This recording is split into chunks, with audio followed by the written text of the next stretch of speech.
રાષ્ટ્રીય યુવા અધિકાર મંચ ગોત્રી ગામ વડોદરા ખાતે આંતરરાષ્ટ્રીય મહિલા દિવસની ઉજવણી કરવામાં આવી। હેપી વુમન ડે જેવા નારા સાથે બલૂન ઉડાવી નારીનું સન્માન કરવામાં આવ્યું। આશા વર્કર બહેનો, સખી મંડળની બહેનોને મોમેન્ટો અને સખી મંડળના લગતા વાજિંત્રો આપી સન્માન કરવામાં આવ્યું। આ કાર્યક્રમમાં સુરત શહેરથી મધુબેન સોલંકી, રંજનબેન બ્રહ્મભટ્ટ હાજર રહ્યા હતા। કાર્યક્રમના આયોજક શ્રી ચંદ્રકાંતભાઈ સોલંકી, સીડી સાહેબ પ્રમુખ તેમજ હર્ષદભાઈ સોલંકી, હરીશભાઈ સંપત, પ્રવીણ સોલંકી અને સંગઠનના પ્રભારી જેડી સાહેબ આ કાર્યક્રમને સફળ બનાવ્યો હતો।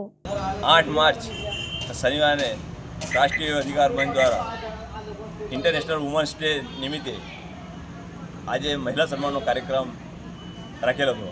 આ કાર્યક્રમની અંદર આજે CSC સેન્ટરની આશા વર્કરો તેમજ મહિલા મંડળો, રાધે રાધે સખી મંડળ, રાધે કૃષ્ણ સખી મંડળ, ત્રિપુરા સખી મંડળ આ લોકો ઉપસ્થિત રહી કાર્યક્રમનું ગૌરવવંતો બનાવ્યો હતો। કાર્યક્રમની અંદર આજે સ્ત્રીઓના સન્માનની વાત થઈ હતી, તેઓના પ્રેમની વાત થઈ હતી।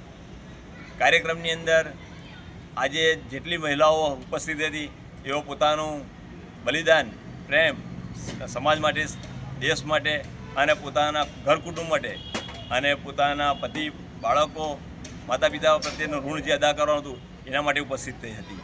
આ કાર્યક્રમની અંદર ઉપસ્થિત એવા અમારા સુરતથી પધારેલા મહેમાન શ્રીમતી મધુબેન શ્રીવાસ્તવજી કે જેઓ તે સુરતથી અહીંયા 200 કિલોમીટર દૂરથી અહીંયા પધારી કાર્યક્રમનો શુભાવ વધારી હતી।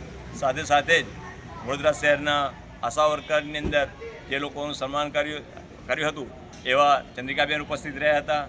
સાથે સાથે સંગીતાબેન, નિમિતાબેન, અમારા ગોત્રીનું ગૌરવ ઝાંસીની રાણી એવા રંજનબેન ઉપસ્થિત રહી કાર્યક્રમને ગૌરવવંતો બનાવ્યો।